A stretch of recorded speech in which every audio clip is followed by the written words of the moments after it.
Hello बच्चों, कैसे हो? आपका स्वागत है त्रिपाण स्टडी सेंटर में। आज जो आपके समक्ष टॉपिक प्रस्तुत हुआ है कई मानने में काफ़ी महत्वपूर्ण है हर एक एग्ज़ाम व्यू से। ठीक है, इसमें हम हर एक बात पे विस्तारपूर्वक चर्चा करेंगे और वो सारे जो है पहलू पर विचार करेंगे जो अब तक अछूता था। तो चलिए देखते हैं हमारा आज टॉपिक क्या है। पॉपुलेशन यानी जनसंख्या। देखा जाए तो जनसंख्या किसी भी देश के लिए महत्वपूर्ण होता है, लेकिन यही जनसंख्या बढ़ जाए तो उस देश के लिए जो है एक तरह का मुसीबतों का सबब बन सकता है। और इस पे बहुत से विचारकों ने अपना विचारधारा रखा है।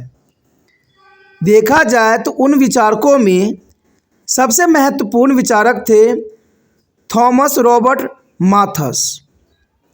इन्होंने जब जनसंख्या के सिद्धांत दिए थे उस समय इनके बहुत से आलोचकों ने इनका आलोचना भी किया और इनको गलत साबित करने की कोशिश भी की। लेकिन देखा जाए तो माथस रॉबर्ट का जो विचारधारा थी आज वो सत्य सिद्ध हो रहा है। जनसंख्या की इस प्रकार बढ़ने से संसाधनों में गिरावट आएगी जो माथस ने कही थी, और ये बात सही है।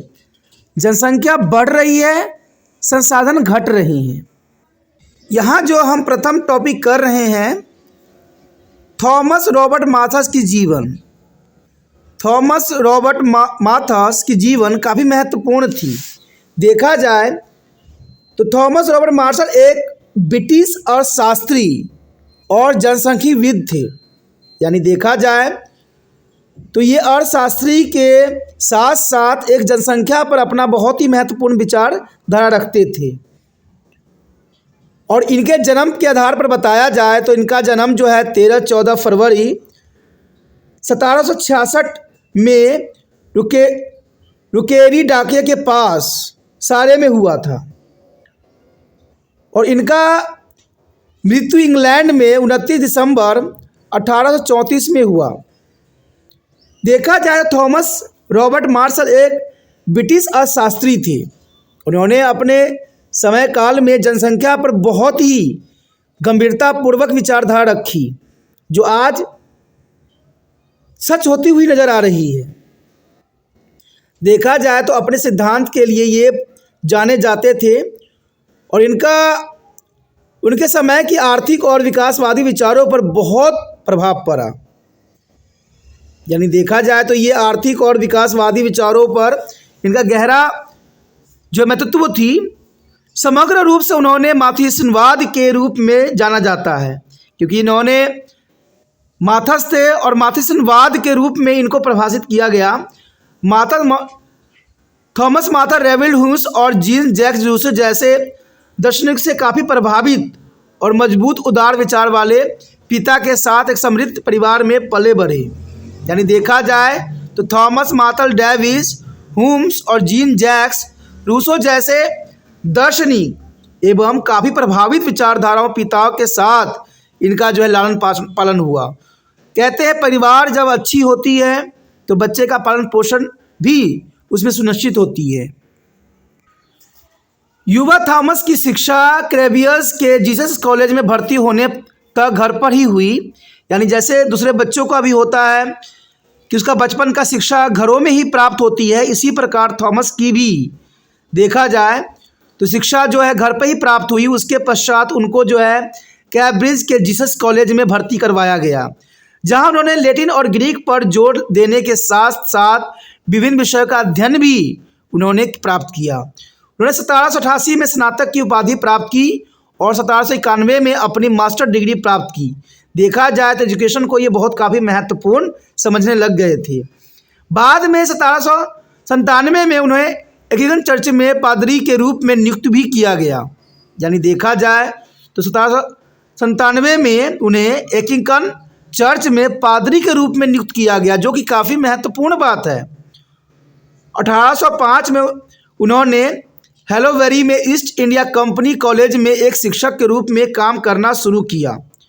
ये काफ़ी महत्वपूर्ण बात थी कि 1805 में उन्हें हैलोवेरी में ईस्ट इंडिया कंपनी के कॉलेज में एक शिक्षक के रूप में काम करना शुरू किया और 1800 19 में थॉमस माथर्स को रॉयल सोसाइटी के सदस्य के रूप में भी चुना गया और बाद में पॉलिटिकल इकोनॉमिक्स क्लब में भी शामिल हो गए, जहां उन्होंने डेविस रिकार्डो और जेम्स मिल जैसे अर्थशास्त्रियों के साथ काम साझा किया। और यही समय काल थी जहां पर उन्होंने जो है जनसंख्या पर विचारधारा अपनी रखी। माथर्स लंदन स्टैटिस्टिकल सोसाइटीज़ के सह स्थापक में से एक थे। इनकी हर एक कदम पे जो है आगे ये बढ़ रहे थे। और इससे भी महत्वपूर्ण बात थी कि थॉमस माथर्स का सबसे बड़ा योगदान अर्थशास्त्र में एक आर्थिक सिद्धांत के दृष्टिकोण के साथ था, जिसे तब से माथियसियन सिद्धांत के रूप में जाना जाता है और जिनका वैचारिक धारा उनकी पुस्तक जनसंख्या के सिद्धांत पर एक निबंध में पाया जा सकता है। यानी देखा जाए तो थॉमस माथर्स का जो है अर्थशास्त्र में काफ़ी लगाव थी। उन्होंने आर्थिक सिद्धांत के दृष्टिकोण जो है अर्थशास्त्र में दी और इसके सिद्धांत को माथियसियन सिद्धांत के रूप में जाना जाता है। और इवन देखिए तो इनके पुस्तक में जो है जनसंख्या के सिद्धांत पर एक निबंध भी हमें प्राप्त होती है, क्योंकि यह समाज के भविष्य के सुधार को प्रभावित करता है। इसमें देखा जाए तो मिस्टर गैडविन्स एस कैडोरेसेट और अन्य लेखकों को अटकलों पर टिप्पणी के साथ इसे आमतौर पर जनसंख्या के सिद्धांत पर एक निबंध के रूप में जाना जाता है, जो इनका सबसे प्रभावशाली काम थी। देखा जाए तो जनसंख्या की अत्यधिक वृद्धि, गरीबी और अकाल जैसी सामाजिक घटनाओं के संदर्भ में उनके दृष्टिकोण को जो है असभ्यता और यहाँ तक कि क्रूरता के कारण इस पुस्तक ने अपने समय के अर्थशास्त्रियों और वैज्ञानिक का बहुत ध्यान आकर्षित किया। क्योंकि देखा जाए तो इनके पुस्तक में जो जनसंख्या की अत्यधिक वृद्धि के दर्शाया गया था और गरीबी और अकाल का जो है घटनाक्रम की वर्णन की गई थी, सभी अर्थशास्त्रियों को जो है उनके विचारधाराओं से ने आकर्षित किया और ये काफ़ी महत्वपूर्ण बात थी। देखा जाए तो थॉमस माथर्स ने अपने जीवन काल में जनसंख्या की जो थ्योरी दी वो कहीं ना कहीं आने वाला भविष्य में एक बहुत बड़ा मील का पत्थर साबित हुआ और ये सच है। यहाँ पर जो हम कर रहे हैं काफ़ी महत्वपूर्ण टॉपिक है माथर्स का जनसंख्या सिद्धांत। देखा जाए तो माथर्स का जनसंख्या सिद्धांत काफ़ी महत्वपूर्ण है। थॉमस रॉबर्ट माथर्स ब्रिटेन के निवासी थे और इतिहास तथा शास्त्र के ज्ञाता थे। उन्होंने वर्ष 1796 में प्रकाशित अपने प्रिंसिपल ऑफ पॉपुलेशन नामक निबंध में एक और तो जनसंख्या की वृद्धि एवं जनसंख्या परिवर्तन यानी डेमोग्राफिक चेंज के ऊपर अपना चिंता व्यक्त किया, तो दूसरी ओर संस्कृति एवं आर्थिक परिवर्तन का उल्लेख भी किया।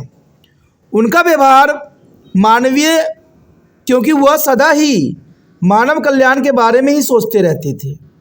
देखा जाए तो माथर्स का बेशकली जन्म ब्रिटेन में हुआ, लेकिन इनका मेन मोटिव जो था जनसंख्या कंट्रोल करने के विषय में थी और इन्होंने जो पुस्तक 1796 में प्रकाशित हुई प्रिंसिपल ऑफ द पॉपुलेशन, ये काफ़ी महत्वपूर्ण थी, जिसमें उन्होंने जनसंख्या की वृद्धि एवं जनसंख्या परिवर्तन को बहुत ही सहज रूप में बताने की कोशिश किया और दूसरी ओर उन्होंने संस्कृति और आर्थिक परिवर्तन का भी इसमें उल्लेख किया। देखा जाए तो माथर्स ने उस समय इस बात पर चिंता व्यक्त की कि जनसंख्या में होने वाली वृद्धि का मानव पर बहुत ही गहरा प्रभाव पड़ेगा और ये बात सत्य सिद्ध भी हुई, क्योंकि जब उन्होंने जनसंख्या में होने वाली वृद्धि का मानव पर पड़ने वाले प्रभाव के बारे में समझाने का प्रयास किया, उस समय किसी भी व्यक्ति ने उनके विचारों पर जो है सहमति नहीं हुए, क्योंकि उस समय जनसंख्या वृद्धि दर बहुत ही कम थी और बहुत से विचारकों ने इनकी बातों को ठुकरा दिया। और यह संविदिता है कि जनसंख्या तथा संसाधनों के बीच गहरा संबंध है, क्योंकि जैसे जैसे जनसंख्या बढ़ेगी संसाधन कम होते चले जाएंगे। और इसी बात को माथर्स ने यहाँ समझाने की कोशिश की कि जनसंख्या जिस प्रकार से बढ़ रही है उसी प्रकार से जो है प्राकृतिक संसाधन घटते जा रहे हैं। इसलिए यहाँ पर माथर्स ने एक बात साफ किया कि जनसंख्या तथा संसाधनों के बीच बहुत ही गहरा संबंध है। परंतु माथस ने संसाधन शब्द के स्थान पर जीवों को प्रजनन के साधन का प्रयोग किया। लेकिन सबसे बड़ी बात यहाँ पर थी कि माथस ने यहाँ पर संसाधन शब्द का उपयोग नहीं किया, क्योंकि उस समय संसाधन शब्द अछूता था। इसलिए यहाँ पर माथस ने जीवक को प्रजनन के स्थान पर प्रयोग किया, यानी जीवन को चलाने वाले चीज़ों में कमी आ जाएगी, इस बात को उन्होंने उजागर किया। तो ये बात कहीं ना कहीं उन्होंने संसाधन के बारे में ही कही होगी। माथस ने अपने सिद्धांत का विकास करते हुए निम्नलिखित दो विशेषताओं की कल्पना की। माथस ने जब अपनी सिद्धांत प्रस्तुत किया उस समय उन्होंने दो बातों को महत्व रखा। पहला बात ये थी कि मानव के जीवित रहने के लिए भोजन आवश्यक है, और ये बात सत्य भी है कि मानव के जीवित रहने के लिए भोजन आवश्यक है। और दूसरी बात उनकी ये थी कि स्त्री पुरुष के बीच कामुक आवेग आवश्यक है, और यह अपनी वर्तमान स्थिति में ऐसे ही बना रहेगा।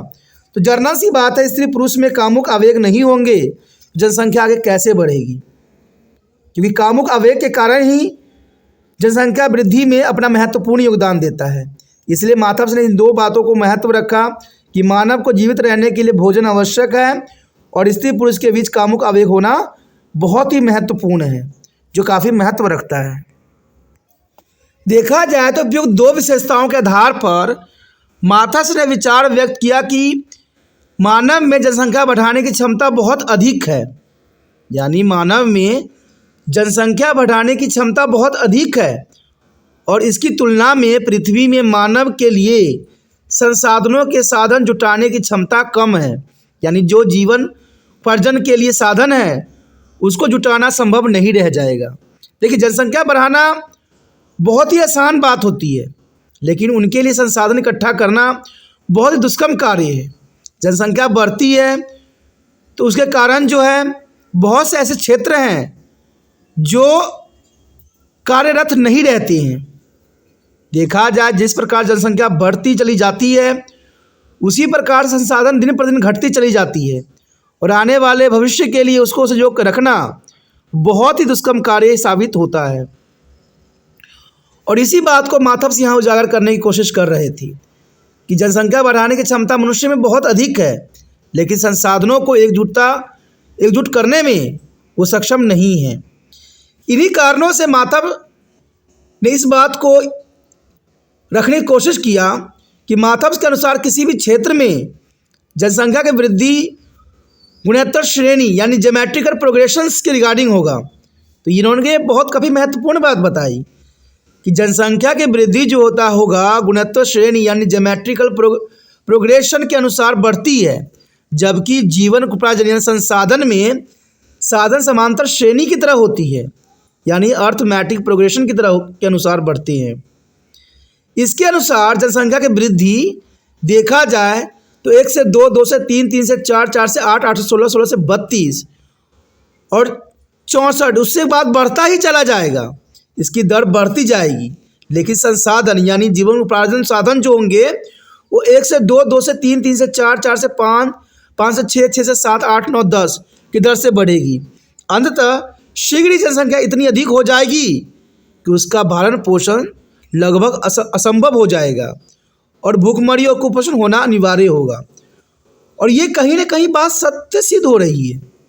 देखा जाए तो जनसंख्या जो है ज्योमेट्रिकल प्रोग्रेशन की तरफ बढ़ती चली जा रही है, और जो इनके संसाधन हैं इन जनसंख्या के पालन पोषण के लिए उनका वृद्धि दर जो देखा जाए तो अर्थमेटिक प्रोग्रेशन की तरह यानी समांतर श्रेणी की तरह बढ़ रही है। तो ये बात माथस ने काफ़ी महत्वपूर्ण बात बताई है। माथस इस बात को मानते थे कि प्रत्येक 25 वर्ष के बाद जनसंख्या दुगनी हो जाती है, और ये बात कहीं ना कहीं सत्य सिद्ध हुआ। माथस ने जो यहाँ पर सिद्धांत दी थी वो काफ़ी महत्वपूर्ण था, और उनके विचार के अनुसार 25 वर्ष के बाद जनसंख्या दुगनी हो जाती है, इसमें कोई दो राय नहीं है। देखा जाए तो 2 शताब्दियों में जनसंख्या और भरण पोषण के साधनों में जो अंतर देखने को मिलेगा वो अंतर होगा 256 तथा 9 और 30 शताब्दी में जो है बढ़ जाएगी 4096 और 13। तो देखा जाए तो यहाँ पर जनसंख्या और भरण पोषण में बहुत बड़ा अंतर आ जाएगा, इसमें कोई दो राय नहीं है। आपने देखा होगा जहाँ पर 1 2 4 6 4 से 8 की वृद्धि हो रही है, तो वहीं पे जो है संसाधन की वृद्धि 1 2 3 4 हो रही है। और इसमें कोई दो राय नहीं है कि जहाँ पर जनसंख्या 256 रहेगी, वहीं पर संसाधनों की जो वृद्धि दर होगी वो 9 रह जाएगी। और जहाँ पर जनसंख्या 4096 रहेगी, वहाँ पर भरण पोषण की जो आवश्यकताएं रहेगी 13 ही रह जाएगी। तो देखा जाए तो 2000 वर्षों में ये अंतर लगभग अनिश्चित हो जाएगा, जहाँ पर जीवन यापन करना किसी भी व्यक्ति के लिए संभव नहीं रहेगा। और ये सोचने वाली बात है, विचार करने वाली बात है कि जनसंख्या इसी दर से बढ़ती रही तो आने वाला समय में क्या दशा होगी।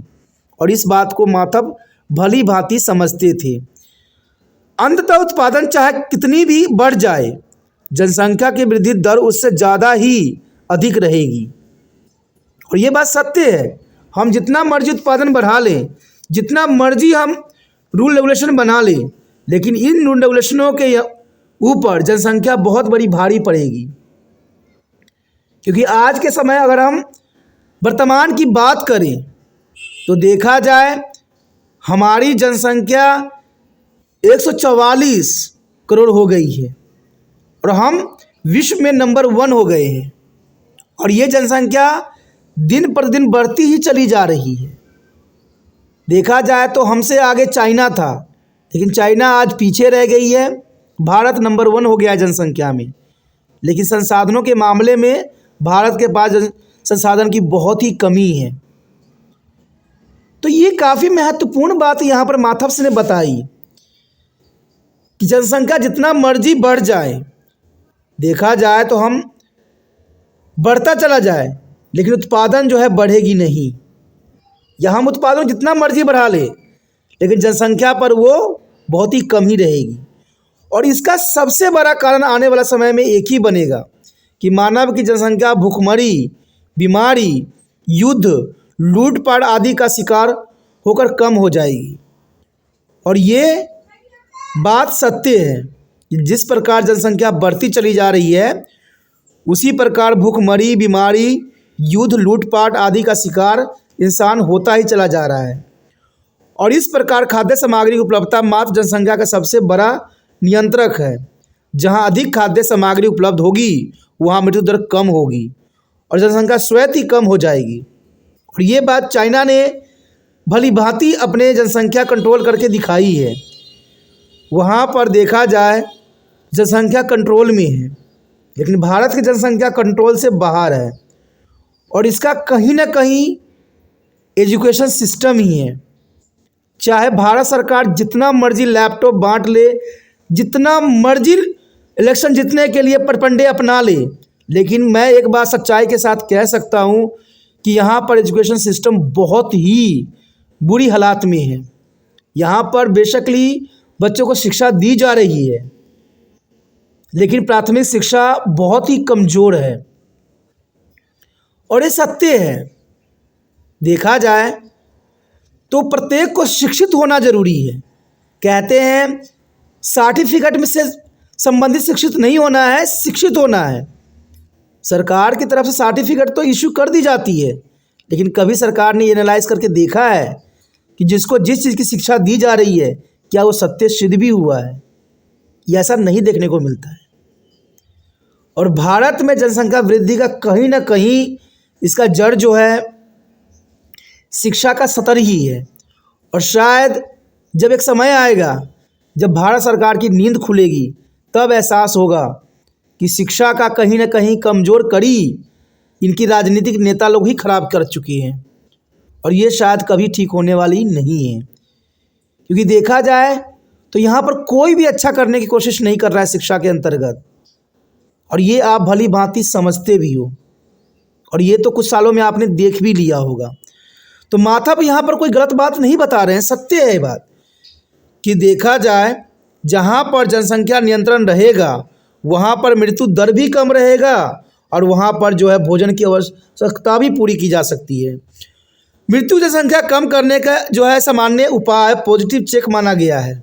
और ये बात माथाप्स ने साफ शब्दों में कहा कि जहाँ अधिक खाद्य सामग्री उपलब्ध होगी वहाँ मृत्यु दर कम होगी और वहाँ पर कुपोषण भी दूर रहेगा। लेकिन भारत में देखिए कुपोषण के शिकार दिन प्रतिदिन बच्चे और भी बनते ही चले जा रहे हैं।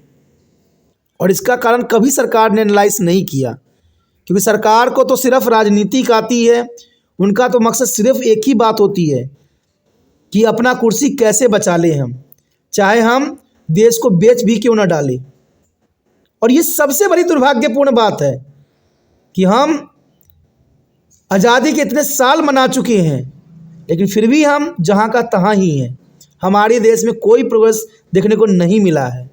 सिर्फ ये किताबी बातें में नज़र आती है, हकीकत में नहीं आता है।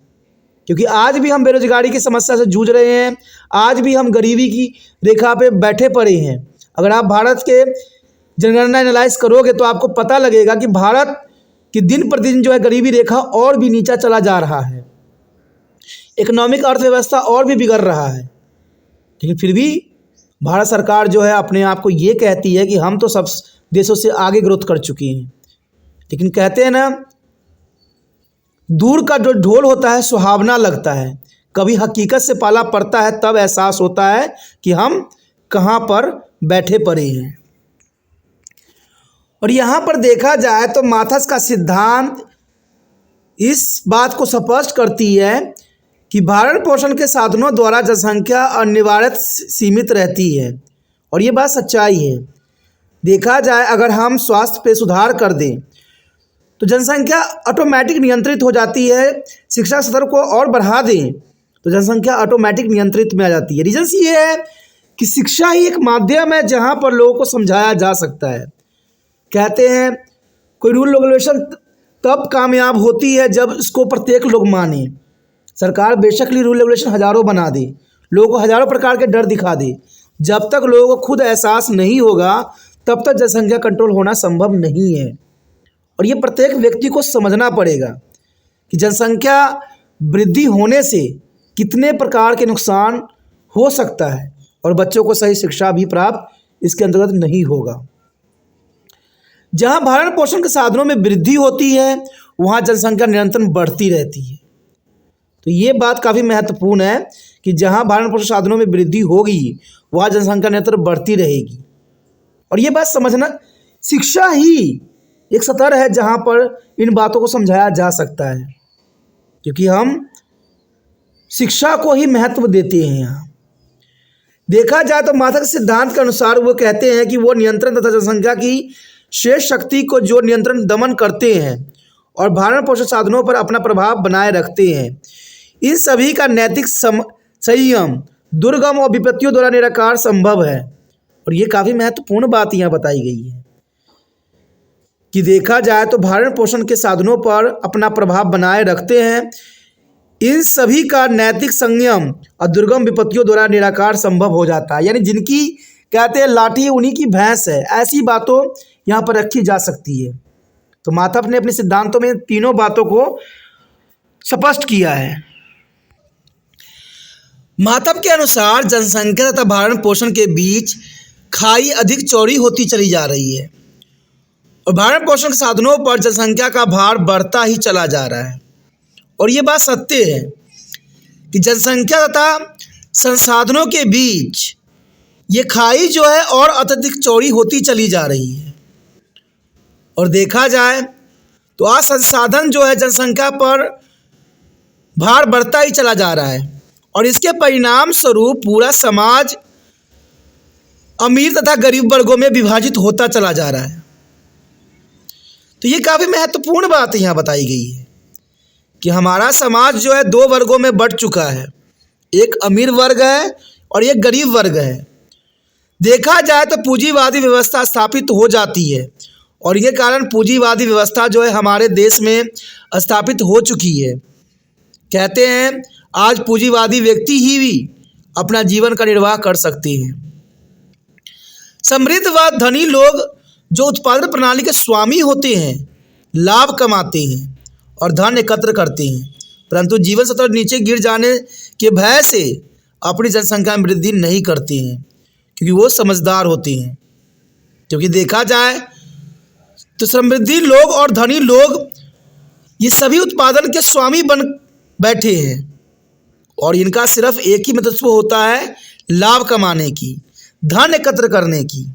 और देखा जाए तो जीवन स्तर नीचे गिर जाने के भय से वो जनसंख्या वृद्धि नहीं करते हैं और ये काफ़ी महत्वपूर्ण बात है।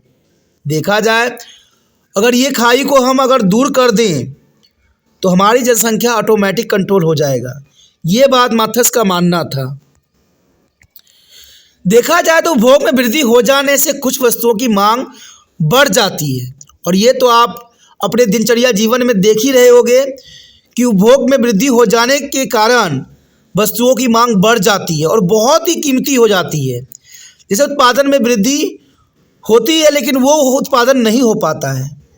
माथस ने पूंजीवादी समाज और पूंजीवादी अर्थव्यवस्था का आधार पर समर्थन किया है कि यदि पूंजी निर्धनों में बांट दी जाए तो यह पूंजी उत्पादन प्रणाली निवेश के उपलब्ध नहीं होगी और इस प्रकार धनी निरंतर धनी होते जाएंगे और निर्धन, जिनमें श्रमिक वर्ग भी सम्मिलित है, और निर्धन होते जाएंगे।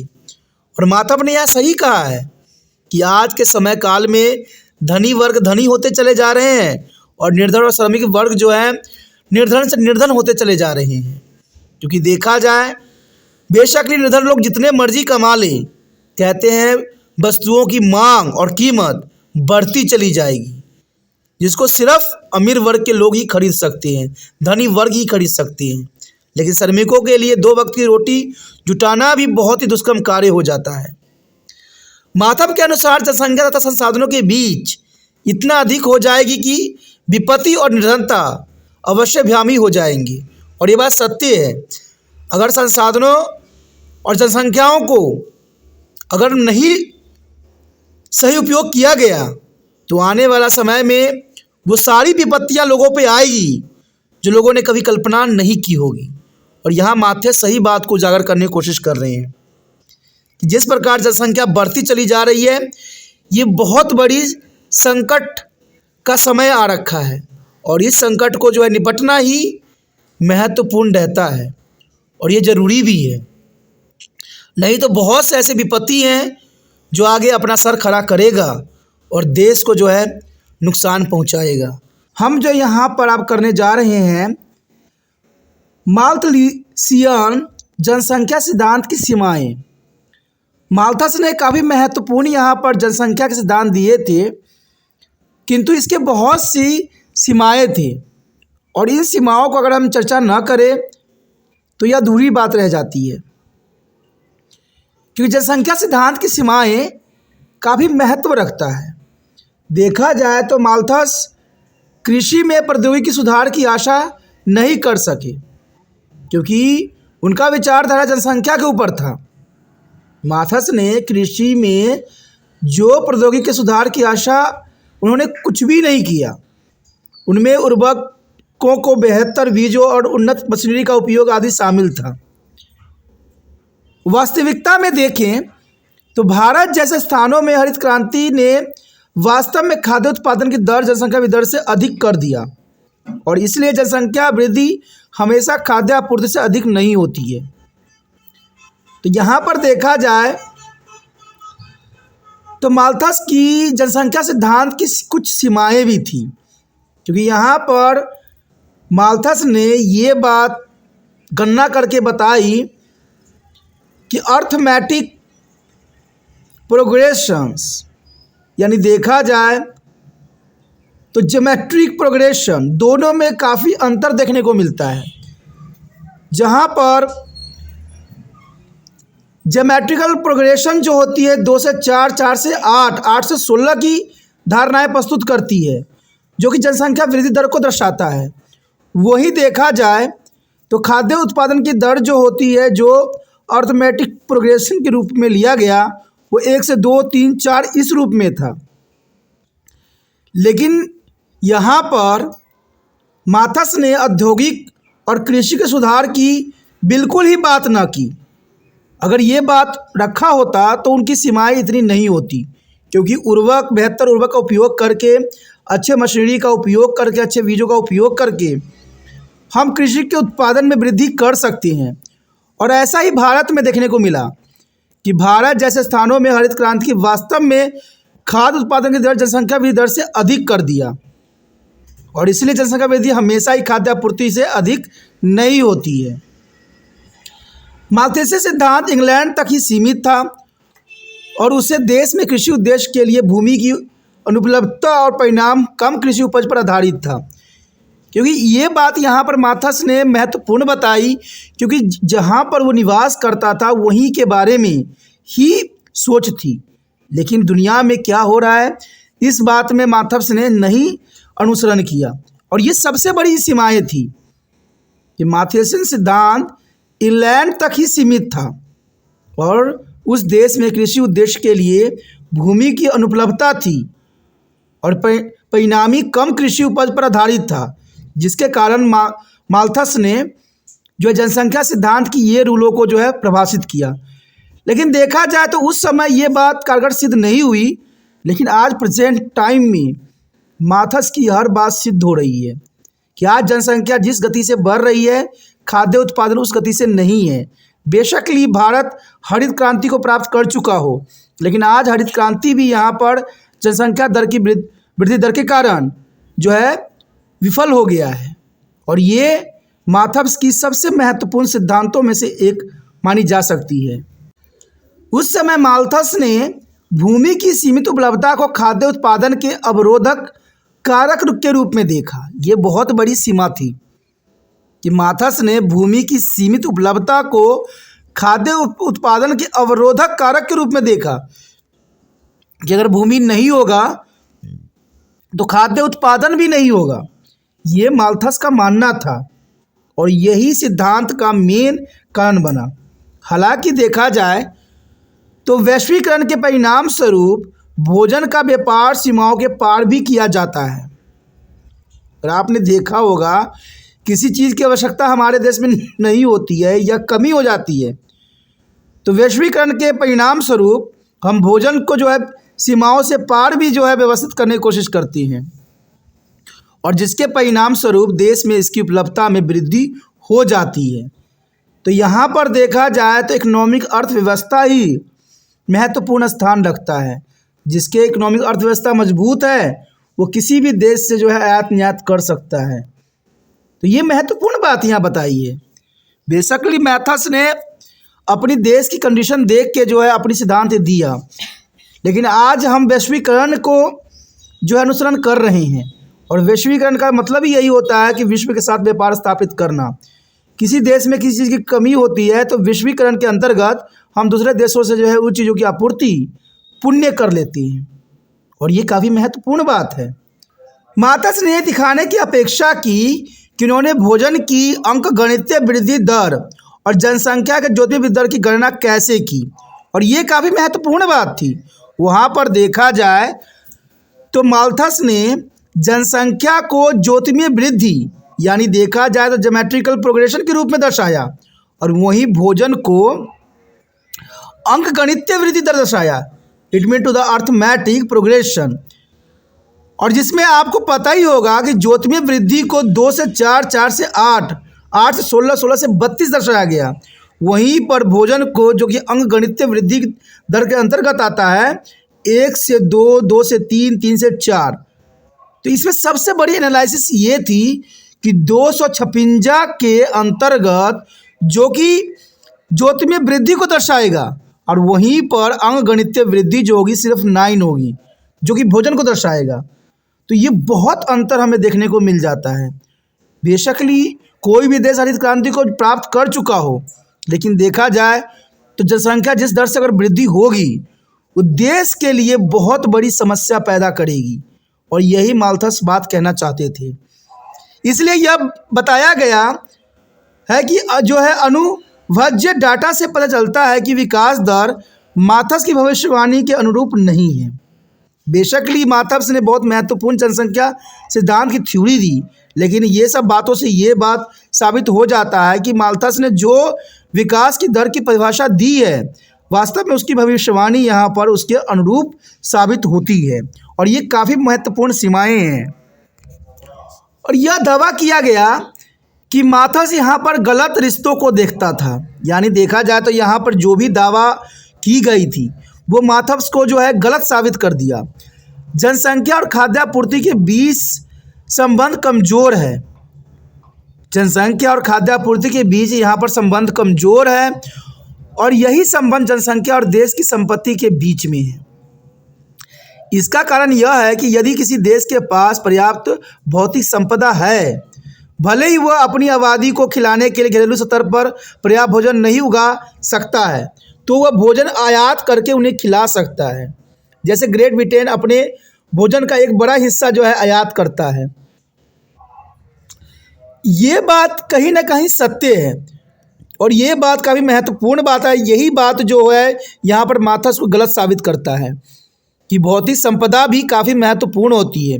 मान लीजिए कई क्षेत्रों में जो है कच्चे तेलों का खदान है और वहाँ पर कृषि नहीं होती है, तो क्या उनकी जनसंख्या भोजन प्राप्त नहीं कर पाती है?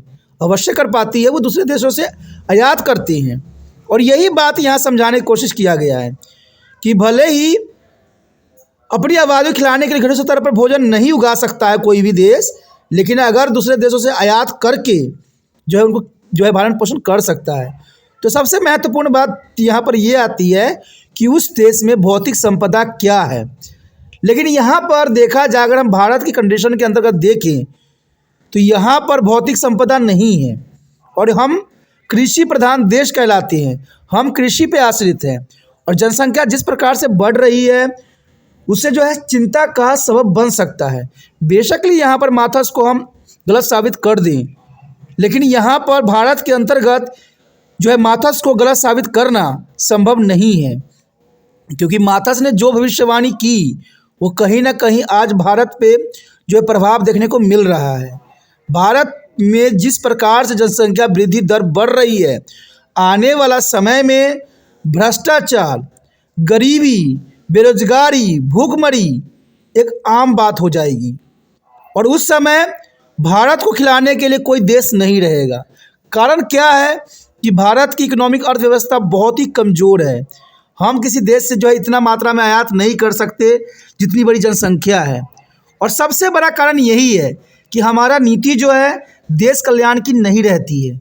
जितने भी जो हमारे पॉलिटिशियन होते हैं वो सिर्फ अपनी भलाई सोचते रहते हैं, देश की भलाई कोई नहीं सोचता। क्योंकि देश में देखा जाए तो ऐसे ऐसे रूल रेगुलेशन लाए जा रहे हैं जो न तो देश के कल्याण के लिए सही है न पूरे विश्व के लिए सही है। अब मान लीजिए कोई चीज़ अगर हम फ्री करते हैं तो इससे जो है इंसान सुस्त पड़ जाता है, आलस्य हो जाता है और उसको उस बात की जो है चिंता नहीं सताती है। आज देखिए जो प्राथमिक चीज़ें हैं, शिक्षा है, एजुकेशन है। आप ये सोचिएगा कि भारत में एजुकेशन जो है बहुत सस्ती है।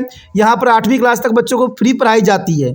लेकिन आपको क्या लगता है कि बच्चे 8वीं तक पढ़ के जीवन को वो सभी सुख प्राप्त कर सकेंगे जो उनको चाहिए? नहीं ना। लेकिन जैसे ही वो अगले क्लास में जाते हैं उन पे पैसे की बोझ पड़ जाती है। और मैं आपको दावा के साथ बता सकता हूँ कि सबसे महंगी एजुकेशन जो है भारत में ही है। आप देख सकते हो कि एजुकेशन सिस्टम की जो समस्या बढ़ती चली जा रही है, आज आम गरीब बच्चे जो हैं अच्छे एजुकेशन प्राप्त नहीं कर सकती और ये सच्चाई है। तो इसका मतलब कहीं ना कहीं भारत सरकार का एक उद्देश्य इसमें घर कर गई है कि भारत को जो है अनपढ़ बनाने की साजिश हो रही है। तभी तो देखा जाए कि पढ़ने लिखने के सामानों को इतनी महंगाई के रूप में डाल दिया है कि भारत के बच्चे जो हैं पढ़ने में सक्षम नहीं हो पाएंगे। कहते हैं छोटे क्लास में पढ़ के क्या आप दुनिया को जीत सकोगे? संभव नहीं है। तो सबसे महत्वपूर्ण बात है कि भारत की अर्थव्यवस्था को मजबूत किया जाए, क्योंकि हमारे पास कहते हैं भौतिक सामान नहीं है, लेकिन सबसे महत्वपूर्ण बात है जनसंख्या है। तो जनसंख्या को अगर अच्छे एजुकेशन मिलेगा, अच्छा स्वास्थ्य मिलेगा, तभी जो है जनसंख्या कुछ हमारे लिए फ़ायदेमंद साबित हो सकती है। आगे यहाँ पर माथस कहते हैं कि माथस ने जनसंख्या वृद्धि को केवल जन्म दर से जोड़ा है, जबकि विश्व दर जो है जनसंख्या मृत्यु दर में भी गिरावट के कारण बढ़ी है। तो ये बात भी महत्वपूर्ण है कि यहाँ पर इन जो है माथस की लिमिटेशन इसी बात पे रहती है कि माथस ने जनसंख्या वृद्धि दर को केवल जन्म दर पे जोड़ा है। उन्होंने उसकी जो है दूसरी कड़ी को नहीं जोड़ पाए कि विश्व स्तर में जनसंख्या मृत्यु दर में गिरावट के कारण भी बढ़ जाती है। मान लीजिए अगर अच्छा स्वास्थ्य है, अच्छा खान पान है, अच्छे रहन सहन है, तो ऑटोमेटिक जो है यहाँ पर मृत्यु दर में गिरावट आ जाएगी, जिसके कारण जनसंख्या बनी रहेगी। तो माथस ने जन्म दर को महत्व दिया, लेकिन मृत्यु दर को महत्व नहीं दिया। ये सबसे बड़ी जो है माथस का जो है परिसीमा मानी जा सकती है। इवन देखे तो चिकित्सा क्षेत्र में प्रगति के परिणाम स्वरूप भी इसको सुधारा जा सकता है। तो माथस ने सिर्फ यहाँ पर जन्म दर को ही महत्व रखा और इसके परिणाम स्वरूप जो है उन्होंने चिकित्सा, मृत्यु दर में गिरावट और अच्छे स्टाइल, अच्छे जीवन जीने की पद्धतियों को सामने नहीं रख पाए। माल्थुसियन सिद्धांत की आलोचनाएं, देखा जाए तो माल्थुसियन सिद्धांत की बहुत सी आलोचनाएं हुई और ये काफ़ी महत्व रखता है। जनसंख्या को माल्थुसियन सिद्धांत पर 19वीं और 20वीं शताब्दी के दौरान व्यापक रूप से चर्चा और आलोचना की गई और इसका आलोचना कुछ कारणों से हुई। इन आलोचनाओं को प्रकाश यहाँ पर डाली जा रही है जो महत्वपूर्ण है। आखिर 19वीं 20वीं शताब्दी में जनसंख्या का जो सिद्धांत दी गई थी माल्थस के अंतर्गत, उसको किन कारणों से आलोचना की गई। तो पहला यहाँ कारण यही बनता है कि सिद्धांत का गणितीय रूप गलत है। जो सिद्धांत यहाँ पर दी गई थी अर्थमैटिक्स और ज्योमेट्रिक्स, उसको यहाँ पर गलत सिद्ध की गई। क्या कारण था? माल्थस सिद्धांत का गणितीय सूत्रीकरण की 25 वर्ष में खाद्य आपूर्ति अंकगणितीय प्रगति में बढ़ती है। ठीक है, 25 वर्ष में खाद्य आपूर्ति में अंकगणित में बढ़ती है और जनसंख्या ज्योतिर्मय गणित में बढ़ता है। ये तो आपने समझ लिया होगा। अनुभवजन्य रूप से सिद्ध नहीं हुई है। अगर देखा जाए तो अनुभवी रूप से ये बात सिद्ध नहीं हुई है, बल्कि खाद्य आपूर्ति अंकगणित प्रगति से अधिक बढ़ गई है। देखा जाए तो यहाँ पर यह बात बताई जा रही है कि जनसंख्या जितनी बढ़ी नहीं है उससे अधिक जो है खाद्य बढ़ गई है। लेकिन आज के समय में देखा जाए तो ये बात गलत है। आज देखिए जनसंख्या बढ़ रही है, खाद्य आपूर्ति घट रही है और ये सच्चाई है। और देखा जाए तो जनसंख्या वृद्धि ज्योतिर्मय प्रगति नहीं हुई है, जिससे कि 25 वर्ष में जनसंख्या दुगनी हो सके। ये बात जिस समय लिखी गई थी तो उस समय ये बात रही होगी, लेकिन आज इस बात को सफलता सिद्ध नहीं की जा सकती है। लेकिन ये आलोचना मुद्दे से परे है, क्योंकि माल्थस ने अपने निबंध के पहले संस्करण में अपने सिद्धांत को स्पष्ट करने के लिए अपने गणितीय सूत्रीकरण का उपयोग किया और उसे अपने दूसरे संस्करण में हटा दिया। बाद में माल्थस को जिस समय ये किताब छापी गई उस समय उसको लगा, पहले तो उन्होंने बता दिया था लेकिन बाद में अपने दूसरे संस्करण में उस बातों को हटा दिया था, अंकगणितीय की बातें। तो ये पहली आलोचना यहाँ पर दर्शाई गई है। लेकिन बेशक लिए अंकगणित जो माल्थस ने बताई, आज भविष्य में इस बात की सार्थकता सत्य सिद्ध हो रही है। चलिए देखते हैं दूसरी आलोचना क्या है। दूसरी बात यहाँ पर यही आती है कि नए क्षेत्र के खुलने की भविष्यवाणी करने में विफल। आखिर नए क्षेत्र के खुलने की भविष्यवाणी कैसी थी? माल्थस की दृष्टि संक्रिय थी और वह विशेष रूप से इंग्लैंड के स्थानीय परिस्थितियों से प्रभावित था। यानी देखा जाए तो माल्थस का जो भी प्रभाव पड़ा वो इंग्लैंड की परिस्थितियों के कारण ही प्रभाव पड़ा और वो ऑस्ट्रेलिया, संयुक्त राज्य अमेरिका, अर्जेंटीना के नए क्षेत्रों खुलने की भविष्यवाणी करने में वो विफल रहे, जहां कुंवारी भूमि की व्यापक खेती के कारण भोजन का उत्पादन बढ़ गया। लेकिन जिस समय ये बात बताई गई वो उस समय की थी, क्योंकि वहाँ पर कुंवारी भूमि थी, जिसके कारण भोजन का उत्पादन बढ़ा। परिणाम स्वरूप यूरोप महाद्वीप पर इंग्लैंड जैसे देशों के सस्ते भोजन की प्रचुर आपूर्ति प्रदान की गई। यानी उस समय यूरोप महाद्वीप पर इंग्लैंड जैसे देशों के सस्ते भोजन की आपूर्ति प्रदान की गई।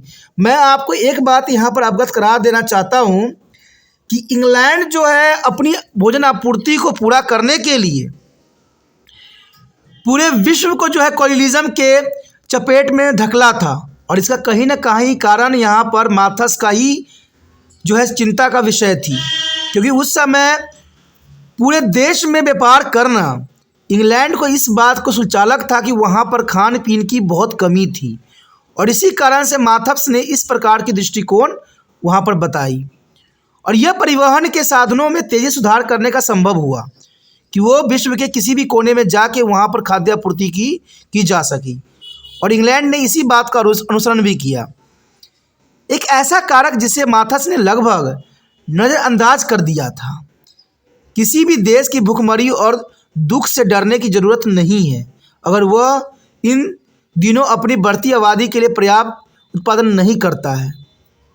देखिए, बात इतना सा है कि अगर आपकी इकोनॉमिक अर्थव्यवस्था भी कमज़ोर है और आपके भोजन पदार्थ भी कमी है तो उस देश को चिंता करना ही पड़ेगा। बेशक नए क्षेत्र में खुलने की भविष्यवाणी यहाँ पर विफल था माथस का, लेकिन माथस ने जो बात यहाँ पर कही वो कहीं ना कहीं महत्वपूर्ण थी, क्योंकि जिस समय माथस ने ये किताब लिखी थी उस समय इंग्लैंड की परिस्थिति थी और इंग्लैंड में ऐसी परिस्थिति थी कि वहाँ पर भोजन तक भी नहीं मिलता था लोगों को। इसलिए इंग्लैंड के लोग दूसरे देशों पे जाके दूसरे देशों पे कब्जा करके जो है वो कोलिज्म करते थे, व्यापार करते थे, जिससे अपने देश में जो है खाद्य आपूर्ति किया जा सके। इसी कारण से माथस ने दूसरे देशों के ऊपर ध्यान केंद्रित नहीं हो सका। तो देखते हैं अगला क्या बात कही गई है। आगे है, एक निश्चित अवधि के लिए एक स्थानिक आर्थिक कानून लागू किया गया। ये माथस का जो है क्रिटिलिज्म का तीसरा पॉइंट रहा कि माथस की धारणा है कि खाद्य आपूर्ति अंकगणितीय प्रगति में बढ़ती है, जो बात हमने एनालाइज की थी। किसी भी समय एक स्थिर आर्थिक कानून पर आधारित है, यानी घटते रिटर्न का नियम। माथस एक समय अवधि में वैज्ञानिक ज्ञान और कृषि आविष्कारों में अभूतपूर्व वृद्धि की भविष्यवाणी नहीं कर सके, जिसके कारण इनको आलोचना की गई, जिससे घटते रिटर्न के नियमों को रोका गया और नतीजा पर यह हुआ कि खाद्य आपूर्ति अंकगणितीय प्रगति की तुलना में बहुत तेज़ी से बढ़ती है। तो यही बात यहाँ पर जो है माथस को जो है गलत साबित कर देता है। माथस ने न केवल उन्नत देशों में बल्कि भारत जैसे विकासशील देशों में भी हरित क्रांति के साथ गलत साबित हुए, क्योंकि देखा जाए तो जिस समय हरित क्रांति हुई थी माथस को बेशक यहाँ पर गलत साबित कर दिया गया, लेकिन अगर आज के समय के साथ तुलना भारत की किया जाए तो माथस की भविष्यवाणी सही है। देखा जाए तो भारत जैसे विकासशील देशों में हरित क्रांति जरूर हुई और माथस का जो है रूल रेगुलेशन गलत साबित हुआ, लेकिन आज के समय में अगर हम तुलना करें तो माथस की जो दी गई भविष्यवाणी थी वो कहीं ना कहीं सत्य सिद्ध हो रही है। चलिए देखते हैं आगे किस बात की ओर यहाँ पर आलोचना की गई है। उसके पश्चात देखिए, जनसंख्या में जनशक्ति पहलू की अपेक्षा। ये माथस के लिए चौथी आलोचना थी कि जनसंख्या में जनशक्ति पहलू की अपेक्षा। माथस के विचार की प्रमुख कमजोरियों में से एक यह रही कि उन्होंने जनसंख्या वृद्धि में जनशक्ति पहलू की अपेक्षा की और वह निराशावादी था और जनसंख्या में होने वाली हर वृद्धि से डरता था। केरन के अनुसार वो भूल गया कि एक बच्चा न केवल मुंह और पेट के साथ बल्कि एक जोड़ी हाथों के साथ भी दुनिया में आता है। केरन ने यहाँ पर बात जो है आलोचना करते हुए माथस को कहा कि माथस भूल गए कि एक बच्चा न केवल मुंह और पेट के साथ बल्कि एक जोड़ी हाथों के साथ भी दुनिया में आता है। तो इसका तात्पर्य यह है कि जनसंख्या में वृद्धि का मतलब जनशक्ति में वृद्धि है, जो न केवल कृषि बल्कि औद्योगिक उत्पादन में वृद्धि कर सकता है। यानी देखा जाए तो यहाँ साफ शब्दों में ये मतलब है कि यहाँ पर केरन ने माथस का जो है आलोचना करते हुए बात बताई कि माथस ये कहते हैं कि जनसंख्या बढ़ने से जो है भूखमरी होगी, जो बात सही थी, लेकिन ये केरन कहना चाहते हैं कि एक बच्चा सिर्फ एक मुंह और एक पेट से जन्म नहीं लेता है, उसके पास दो हाथ भी होते हैं कार्य करने के लिए। यानी अगर वो दुनिया में आया है तो अपना हाथ से कार्य करके अपना जीवन यापन कर सकता है। लेकिन देखिए, यहाँ केरन की बात भी गलत साबित हो सकता है। अगर व्यक्ति दो हाथ के साथ जन्म लिया है, पेट के साथ भी है, मुंह भी है, लेकिन अगर कामी धंधा उसको पास न मिले तो क्या करेगा? जिस प्रकार से भारत में बेरोजगारी की समस्या पैदा हो रहा है, लोग भूखमरी के शिकार हो रहे हैं, लोग घरों में बैठे बैठे गलत कार्यों का अनुसरण कर रहे हैं। तो इसका मतलब ये कहना चाहते हैं कि अगर रोजगारी न मिला तो वो गलत काम करके अपना जीवन यापन कर सकता है। अरे हाथ है तो हाथ अच्छे कार्य के लिए उठना चाहिए। आज देखिए, आज हमारे नौजवानों को बरगलाने में बहुत समय नहीं लगता है। 500-500 रुपया दे दे के जो है ये नेता लोग सब भीड़ इकट्ठा कर लेते हैं नौजवानों के। तो इसका मतलब क्या हुआ कि उनके पास हाथ तो है लेकिन वो कार्य करने में सक्षम नहीं है, और ना सरकार जो है उनको काम देने में सक्षम है। तो माथास यहाँ पर सत्य सिद्ध हो रहे हैं। केनिन ने बेशक ये बात बोली कि बच्चा केवल मुंह और पेट के साथ और जन्म नहीं लेता है, बल्कि दो जोड़े हाथों के साथ भी दुनिया में आता है। लेकिन दुनिया में अगर हाथ है, अगर कार्य करने की क्षमता नहीं है, समझ नहीं है, तो हाथ भी क्या कर लेगा? क्या हाथ गलत काम पे अनुसरण करेगा? देखा जाए तो जिस प्रकार से आज अगर मान लीजिए कि अगर हमारे पास हाथ है तो हम खेती करके जो है अपना पालन पोषण कर सकते हैं, लेकिन मान लीजिए अगर आपके पास खेती नहीं है, खेत करने की जगह ही नहीं है, तो आप कहाँ करोगे? यही बात यहाँ पर माथप्स को जो है सत्य सिद्ध कर रहा है। बेशकली यहाँ पर जो है केनन ने गलत साबित किया है। बात सही थी, केनन की भी बात सही थी, लेकिन केनन ने भविष्य को नहीं देखा। केनन ने यहाँ पर भविष्य को नहीं देखा कि भविष्य में हाथ और मुंह और पेट के साथ काम भी जरूरी है। आज देखिए बहुत से नौजवान जो है पढ़ लिख के भटक रहे हैं यहाँ से वहाँ, उनको जॉब नहीं मिल रही है, कभी धक्के यहाँ खा रहे हैं, कभी वहाँ खा रहे हैं। और जब इनको कोई गलत लोग कहते हैं गलत काम करने के लिए, तो इसमें भी वो पीछे नहीं हटते हैं, क्योंकि वो क्या करें, पेट भरने के लिए कुछ ना कुछ तो करना ही पड़ेगा ना। इसका तरबता यही बात यहाँ पर बता दिया गया है। देखा जाए तो जनशक्ति में वृद्धि तो जो हो रही सो तो है, केवल कृषि बल्कि औद्योगिक उत्पादन में वृद्धि कर सकती है, और इस प्रकार धन और आय के सामान्य वितरण से देश के समृद्धि बनाती है। लेकिन देखा जाए तो हमारे देश में धन और आय की सामान्य वितरण नहीं है। आज अमीर अमीर होता जा रहा है और गरीब होता जा रहा है। तो केनिन ने जो बात बताई, यहाँ सारी बातें यहाँ मिथ्या सिद्ध किया जा रहा है। जैसे कि सेलिगमैन ने ठीक ही बताया था, यहाँ पर आगे जो है सेलिगमैन ने भी ठीक बताया था कि जनसंख्या की समस्या केवल आकार ही नहीं है, बल्कि कुशल उत्पादन और समान वितरण की भी है। अब देखिए केनिन को भी यहाँ पर गलत साबित यहाँ पर जो है सेलिगमैन ने कर दिया कि जनसंख्या की समस्या केवल आकार की नहीं है, बल्कि कुशल उत्पादन और समान वितरण की भी है। अंततः जनसंख्या में वृद्धि आवश्यक हो सकती है। तो यहाँ पर देखा जाए तो काफ़ी महत्वपूर्ण यहाँ पर जो है यहाँ वार्तालाप हो रही है, यहाँ पर डिस्कशन हो रही है। कहते हैं यहाँ पर सबने अपनी बात रखी है, लेकिन कहीं ना कहीं जनसंख्या वृद्धि दर जो है देश के लिए अच्छी नहीं होती है। कहते हैं एक सीमा होती है जो सही होती है। मान लीजिए कोई रस्सी है, अगर कुछ हद तक आप खींचते हो तो सही रहेगा, लेकिन उसको और खींच दोगे तो टूट जाएगी। तो वही बात है, जनसंख्या कुछ हद तक ही सही है, लेकिन अगर वो हद से अधिक हो जाए तो वो विनाश का भी कारण बन सकती है, बेरोजगारी का कारण भी बन सकती है, आतंकवादी का भी कारण बन सकती है, हर बुरे कार्य के लिए जो है ये सबब बन सकती है। तभी तो आज देखिए भविष्य में ये रहती है कि माता पिता कोई भी अच्छे पोजीशन पर चले जाते हैं तो वो अपने बच्चों के भविष्य के लिए पैसे इकट्ठे करने के लिए रिश्वतखोरी कर रहे हैं, और पैसा इकट्ठा कर कर के रखते हैं, तरह तरह के ज़मीन खरीद के अपने बच्चों के नाम रखते हैं कि उनके बच्चे का भविष्य खराब ना हो।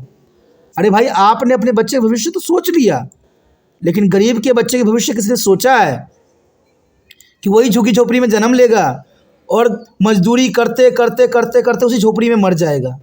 ये बात यहाँ पर काफ़ी महत्व रखता है। आगे देखिए हम तो यहाँ पर जनसंख्या खाद्य आपूर्ति से नहीं बल्कि कुल धन से संबंधित है। देखिए यहाँ पर साफ शब्दों में आलोचना की गई है माल्थस का कि जनसंख्या खाद्य आपूर्ति से नहीं बल्कि कुल धन से संबंधित है। अब खाद्य आपूर्ति के ऑपोजिट धन को महत्वता दी जा रही है, और इसी के अंतर्गत यहाँ पर माल्थस की आलोचना की गई कि जनसंख्या खाद्य आपूर्ति से नहीं कुल धन से संबंधित है। देखा जाए तो माल्थसियन सिद्धांत जनसंख्या और खाद्य आपूर्ति के बीच कमजोर संबंध पर आधारित है। देखा जाए जो माल्थसियन ने बताई थी अपनी सिद्धांत, वो खाद्य आपूर्ति के बीच में बताई थी, लेकिन बहुत से थिंकनर्स हैं, बहुत से विचारक हैं, वो ये कहते हैं कि आपूर्ति के बीच कमजोर संबंध पर आधारित है यहाँ पर माल्थसियन सिद्धांत। दरअसल देखा जाए तो यही संबंध देश की जनसंख्या और कुल संपत्ति के बीच है, और यह जनसंख्या के इष्टतम सिद्धांत का आधार है।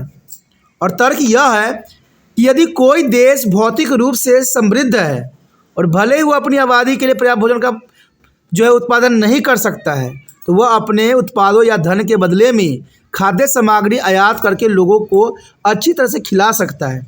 अब देखिए यहाँ पर मैं एक प्रश्न चिन्ह लगाऊंगा कि मान लीजिए उस देश में भी कृषि न हो, सभी देश जो है आबादी के चपेट में आ जाए, सभी जो कृषि योग्य भूमि है उसमें बड़े बड़े घर बना लिया जाए, सारे वन पेड़ों को काट दिया जाए, तो कोई देश दूसरे देशों को आपूर्ति करने में सक्षम हो पाएगा? नहीं हो पाएगा ना। तो हम कैसे कह दें जनसंख्या बढ़ती, अगर मान लीजिए घर में माता पिता है और इसका एक बच्चा और बेटी है, तो एक बेटा एक घर में रह जाएगा, एक बेटी दूसरे घर में चली जाएगी, जनसंख्या सीमित रह गई। लेकिन वही 5-5 3-3 बच्चे होंगे, 4-4 बच्चे होंगे किसी घर में, तो उनके लिए दूसरा घर भी बनाना पड़ जाएगा और दूसरे घर के लिए ज़मीन चाहिए, और उस ज़मीन पे आपको पता है कृषि हो रही थी, तो वो तो कृषि ख़त्म हो जाएगी ना। तो आप दूसरे देशों को कैसे आपूर्ति कर पाओगे? देखा जाए तो आज कृषि जो है सिर्फ संसाधनों पर नहीं टिकी हुई है, आज बहुत से कारक ऐसे भी हैं जो कृषि को नष्ट करने के लिए पर्याप्त होते हैं। तो ये मान लीजिए धन बेशक लिए आपके पास बहुत होगा, तो यही बात यहाँ साफ हो जाता है ना कि जिसके पास धन होगा वही जिंदा रह सकता है, तो आम गरीब तो यहाँ ख़त्म हो जाएगा। यहाँ पर बेशक लिए आलोचना की गई है कि हम जिसके पास धन, यहाँ पर लिखा भी है साफ शब्दों में कि धन के बदले में खाद्य सामग्री आयात करके लोगों को अच्छी तरह से खिला सकता है। लेकिन भाई साहब, अगर गरीबों के पास धन न रहा तो आप कैसे जो है गरीबों के पेट पाल दोगे? क्यों भारत है क्या जहाँ पर 5 किलो ये लोग गेहूँ देते हैं और 2 किलो चावल देते हैं? क्या भारत है? और इनको क्या लगता है कि 2 किलो में उनके पूरा परिवार खा लेता होगा? तो यही बात यहाँ पर इनको समझना चाहिए कि जनसंख्या वृद्धि कहीं ना कहीं जो है खाद्य आपूर्ति उनके लिए नहीं हो पाएगा। अगर मान लीजिए धन है तो धन वाले व्यक्ति ही खा पाएंगे ना। फिर आज लग्जरी जीवन जो है बड़े बड़े हाई फाई लोग ही कर पाते हैं। आम गरीब बंदा तो जाता है मजदूरी करने, तो उसको मजदूरी भी नहीं दे पाता है बंदा। कहते हैं लोग आज भारत में ऐसी स्थिति है जहाँ पर मजदूर सुबह से लेकर शाम तक काम करता है, मेहनत करता है, खून पसीना एक करता है, और जब हाथ आगे पैसों के लिए बढ़ाता है तो वो भी पैसा उसको नहीं दिया जाता है, और वो घर पे आता है, पानी पीता है और सो जाता है, और बच्चों को कहता है कि कल ठेकेदार पैसा देगा। तो यही भारत की हम कल्पना कर रहे हैं, यही हम जो है सरकार की गारंटी की बात कर रहे हैं। कहते हैं सरकार तो सिर्फ कागजी बातों में रहता है, कभी ज़मीनी हकीकत पे आके देखे, एनालाइज करें, तब समझ में आएगा ना कि गरीबी चीज़ क्या होती है। जब कोई व्यक्ति सारा दिन मेहनत करे और उसको पैसा न दिया जाए तो कितना दुख होती है। ये बात सच्चाई है। शायद इस सच्चाई से यहाँ पर जिन्होंने माल्थस की आलोचना की, शायद इस सच्चाई से वो बेखबर थे, क्योंकि धन की आपूर्ति सिर्फ बड़े लोगों में हो सकती है। उत्कृष्ट उदाहरण इस पे प्रस्तुत की गई कि ग्रेट ब्रिटेन का है, जो अपनी लगभग सभी आवश्यकताओं का हाईलैंड, न्यूलैंड और बेल्जियम अर्जेंटीना से आयात करता है। यहाँ पर एक उदाहरण भी दिया गया इस आलोचना को सिद्ध करने के लिए कि ग्रेट ब्रिटेन में जो है कोई तरह की कृषि नहीं होती है, वहाँ पर कोई भी उत्पादन नहीं होता है, लेकिन ग्रेट ब्रिटेन जो है अपनी खाद्य आवश्यकताओं की पूर्ति जो है हाईलैंड, डेनमार्क, बेल्जियम, अर्जेंटीना से आयात करता है, क्योंकि यह खाद्य उत्पादों के बजाय धन के उत्पादन पर अधिक ध्यान केंद्रित करता है। इस प्रकार माथे सिद्धांत आधार यहाँ पर गलत सिद्ध हो गया।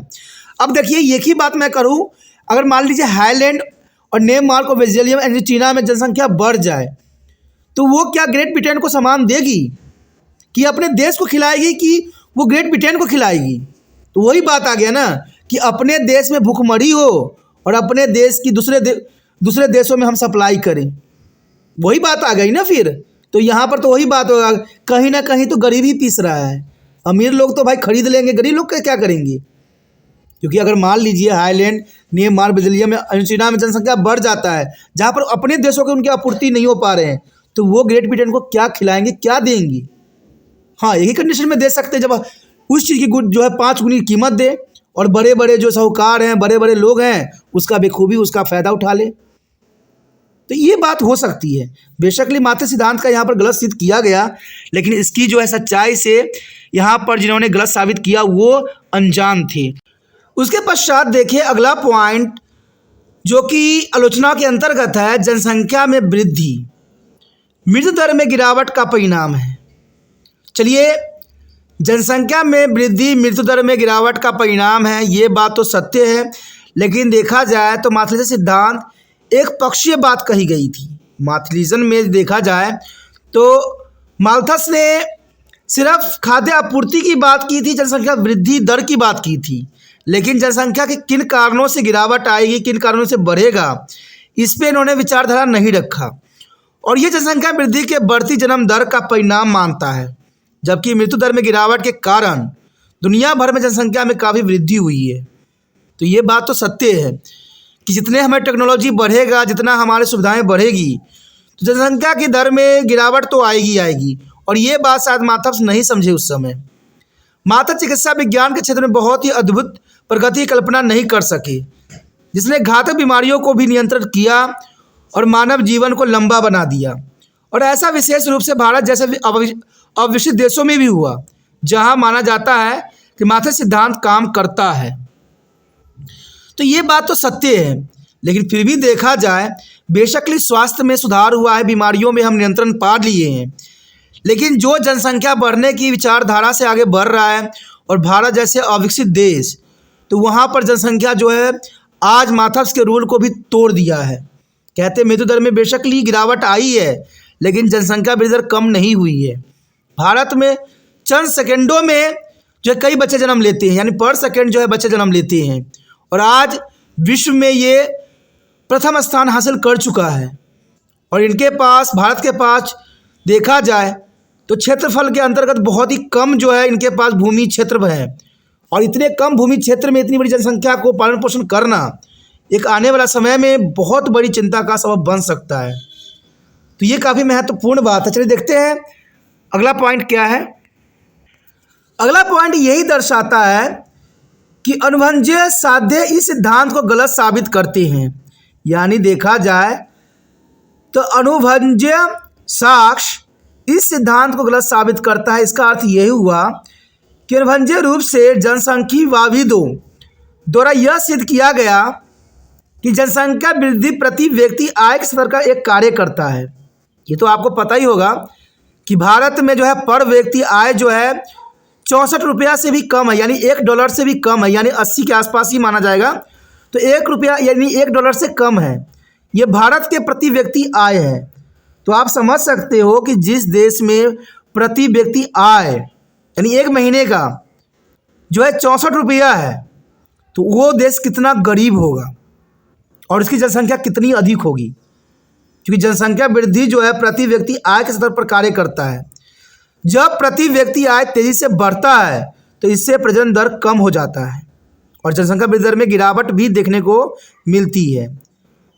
ड्यूमांट्स की सामाजिक कोशिक थिलीस ने साबित कर दिया कि प्रति व्यक्ति आय में वृद्धि के साथ माता पिता के आय के पूरक के लिए अधिक बच्चे पैदा करने की इच्छा कम हो जाती है, क्योंकि जब तक इच्छा कम नहीं होगी जनसंख्या बढ़ती ही चली जाएगी। जब लोग उच्च जीवन स्तर के आदी हो जाते हैं तो एक बड़े परिवार का पालन पोषण करना एक महंगा मामला बन जाता है। तो बात यहाँ सही है, अगर हम भारत जैसे विकासशील देशों में अगर यहाँ पोषण की स्तर बढ़ा दें, लोगों की स्टैंडर्ड बढ़ा दें, तो शायद कुछ किया जा सकता है। लेकिन देखा जाए तो आज कोई भी क्षेत्र हो, जैसे भी क्षेत्र हो, कहते हैं नेताजी तो जीत जाते हैं बहुत वादे करके, लेकिन उस क्षेत्र में कोई भी विकास जो है नज़र नहीं आता है। तो इस कारण से भारत जैसे विकसित देशों में इस तरह के जो बातें लागू करना शायद कहते हैं टेढ़ी खीर बन जाती है। जनसंख्या स्थिर हो जाती है क्योंकि लोग अपने जीवन स्तर को कम करने से इनकार कर देते हैं, और ये बात सही भी है।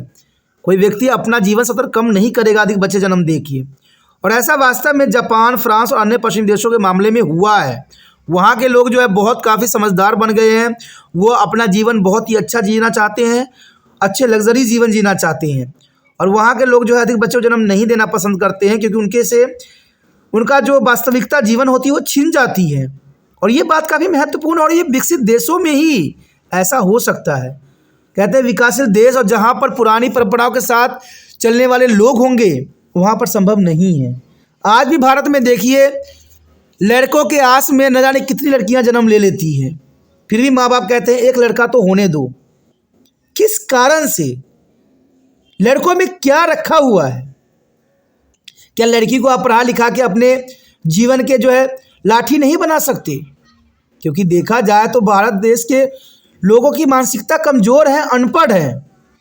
तो भारत सरकार ऐसा क्यों कहती है कि हमारा देश में शिक्षा दर ऊंची हुई है? देखा जाए तो ये सारी बातें मिथ्या है।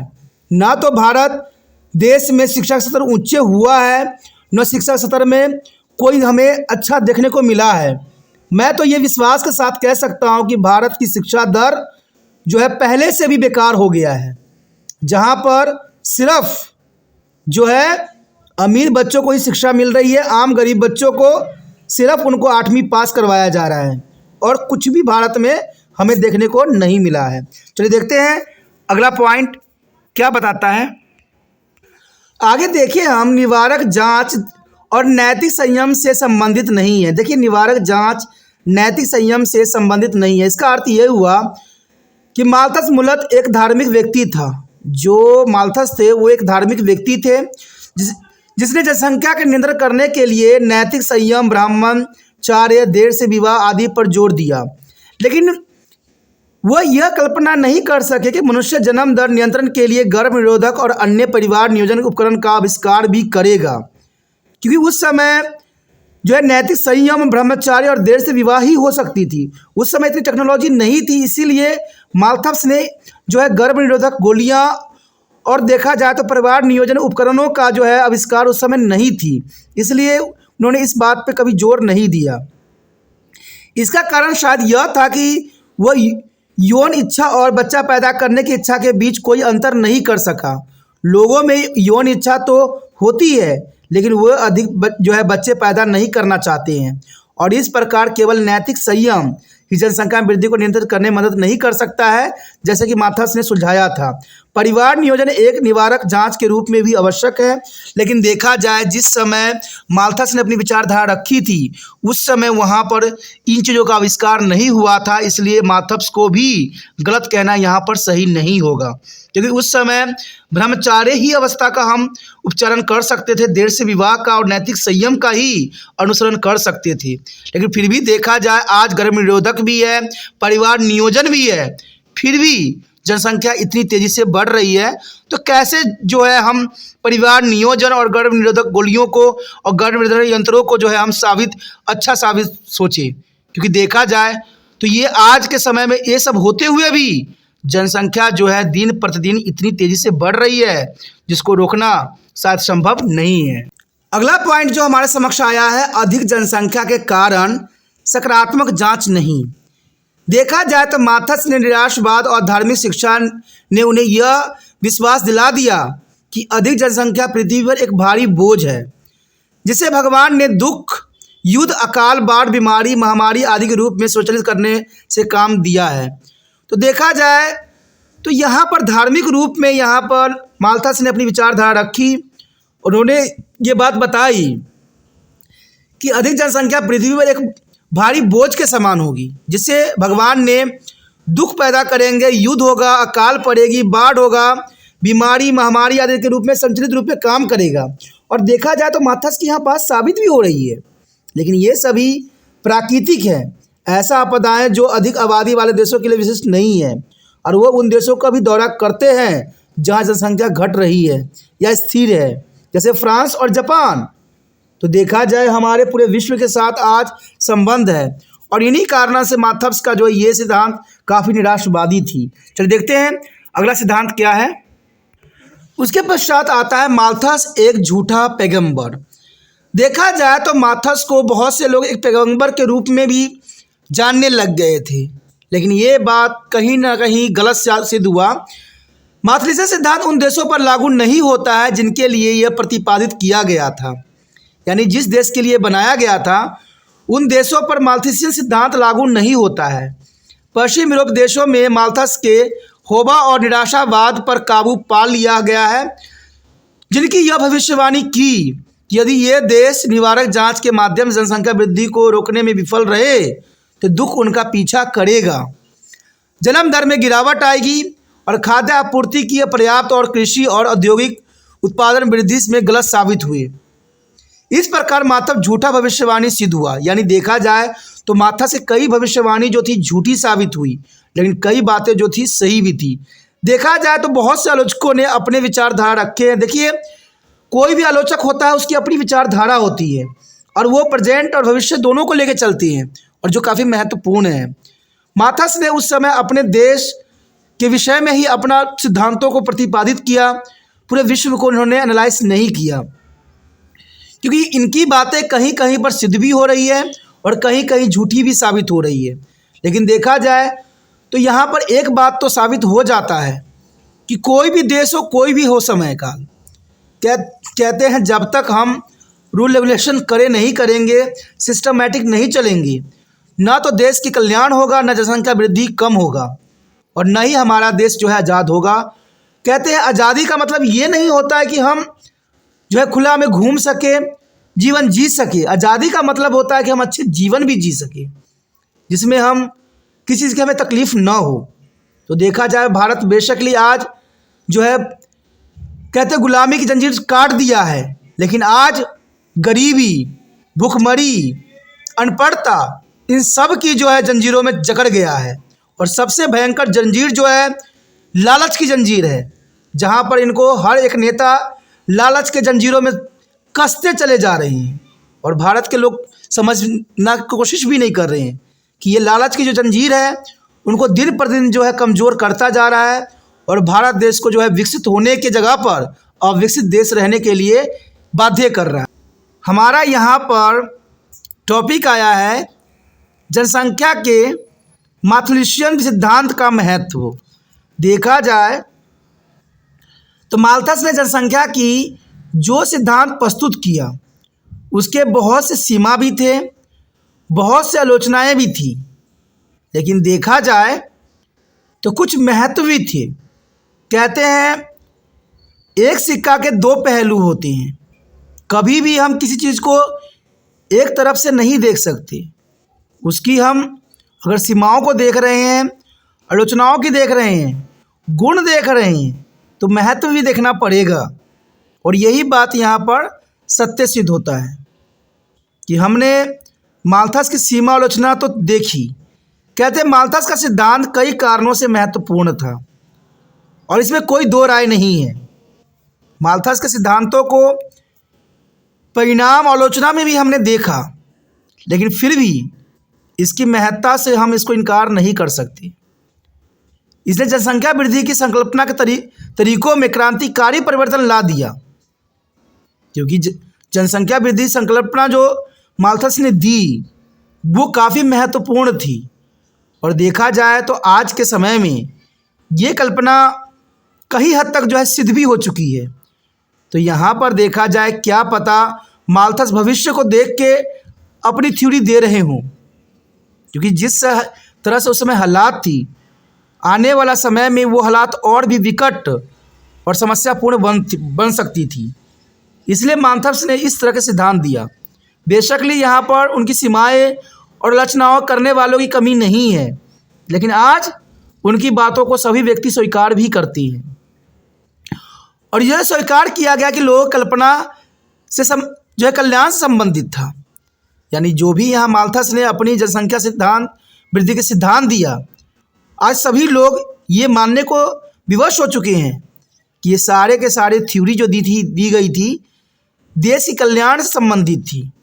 माल्थस के सिद्धांतों ने लोगों की जनसंख्या पर खाद्य आपूर्ति और भोजन की उपलब्धता को प्रभावों पर विचार करने के लिए मजबूर किया, क्योंकि जिस प्रकार से जनसंख्या दर बढ़ती चली जा रही है, देश में जो है खाद्य आपूर्ति और भोजन की उपलब्धता काफ़ी प्रभावित हो रही है। आज विश्व के से आयात करना भी बहुत ही दुष्कर्म कार्य बनता जा रहा है। ये कोई देश अपने ही देश को नहीं खिला पा रहा तो दुनिया को क्या खिलाएगा। आज देखिए सभी देश जो है इंडस्ट्रियलाइजेशन, अर्बनाइजेशन में लिप्त हो चुका है, लेकिन कृषि में कोई भी देश जो है संलग्न नहीं है। आज जनसंख्या जिस प्रकार से बढ़ती चली जा रही है, खाद्य आपूर्ति में बहुत बड़ा गिरावट आया है और खाद्य पदार्थ की वो गुणवत्ता नहीं रहती है जो गुणवत्ता पहले के समय में थी। आज देखिए हर खाद्य पदार्थ में मिलावट से मिलावट भरी पड़ी है और जब कंपनियों से बात की जाती है कि खाद्य पदार्थ में आप इतनी मिलावट क्यों करती हो, तो कहते हैं हमारे जो है सामान की खपत बहुत अधिक तेज़ी से हो रही है, तो हमें कहीं ना कहीं से तो आपूर्ति करना ही पड़ेगा। और इन्हीं कारणों से आज डुप्लीकेटों चीज़ों की जो है हमारे मार्केट में भरमार पड़ी हुई है और सरकारें जो है आंख बंद करके बैठी पड़ी है और इससे लोग कई तरह के मानसिक बीमारियों के शिकार होते जा रहे हैं जो हमारे समाज में आए दिन देखने को मिलता है। तो मार्क्स सिद्धांत ने लोगों की जनसंख्या खाद्य आपूर्ति या भोजन की उपलब्धता के प्रभाव को विचार करने के लिए मजबूर किया, लेकिन जनसंख्या वृद्धि के अन्य सिद्धांतों के लिए मार्ग जो है प्रशस्त कर दिया। यानी आने वाला समय में जिन्होंने जनसंख्या वृद्धि दर को परिभाषित किया, उसको गणना किया, उनके लिए मार्क्स का जो ये सिद्धांत थी वो एक मार्ग प्रशस्त थी, यानी मार्गदर्शन का कार्य करता था, जिसमें एथर वेसरूप भी शामिल थे। यानी एथर वेसरूप भी जो है जनसंख्या सिद्धांत के महत्वपूर्ण विचारक थे, वो भी सम्मिलित हैं, जिसे काफ़ी हद तक मैथुलेशियन विरोधी माना जाता था, क्योंकि वेसरूप जो थे मैथुलेशियन विरोधी माने जाते हैं, लेकिन उनकी बातों को समर्थन भी करते थे। अपने बड़े पैमानों पर निराशवादी दृष्टिकोण के बावजूद भी माल्थेसियन सिद्धांत ने लोगों को अधिक जनसंख्या के नकारात्मक प्रभाव के बारे में शिक्षित किया। देखा जाए तो जैसे हमने यहाँ पर विचारकों का विचार देखा, इससे तो यही बात समझ में आती है कि निराशवादी दृष्टिकोण जो है मार्क्स ने दी, लेकिन कहते हैं कोई चीज़ निराशवादी नहीं होती है। अगर हम उसके पॉजिटिव पहलू को देखें तो यहाँ पर मार्क्सियन सिद्धांत ने लोगों को अधिक जनसंख्या के नकारात्मक प्रभाव के बारे में शिक्षित किया और उन्हें इसे रोकने के लिए कदम उठाने के प्रेरित भी किया। देखा जाए तो समय रहते अगर कदम न उठाया गया तो कहते हैं ये बहुत बड़ा जो है संकट का सबब बन सकता है और इस तरह इसका असर सार्वजनिक नीतियों पर पड़ा। उदाहरण के लिए भारत राज्य स्तर पर परिवार नियोजन अपनाने वाले पहले देशों में एक था। परिवार नियोजन अपनाने वाला पूरे विश्व में पहला देश भारत था और आपको पता है कि उस समय नसबंदी जो है लोगों को पकड़ पकड़ के करवाया जाती थी, क्योंकि जनसंख्या जिस प्रकार से बढ़ रही थी, सरकार चिंतित हो गया और उसने जो है लोगों को पकड़ पकड़ के जो है नसबंदी करवाती थी। तो ये माल्थस का कहीं ना कहीं दृष्टिकोण ही था और उनकी बातें यहाँ पर झूठा साबित नहीं किया जा सकता। ये माल्थस ने जो जनसंख्या वृद्धि दर की जो सिद्धांत दी थी, अर्थमेटिक और ज्योमेट्री जो दी थी, वो बहुत ही काफ़ी कारगर सिद्ध हुआ और इससे भयभीत होकर भारत राज्य स्तर पर परिवार नियोजन अपनाने के कदम पे आगे बढ़ा। इसके अलावा देखा जाए तो सिद्धांत ने मार्क्स की विनाश और निराश की भविष्यवाणी को वास्तविक बनाने के डर से विशेष रूप से यूरोप में घटती आबादी को भी प्रभावित किया,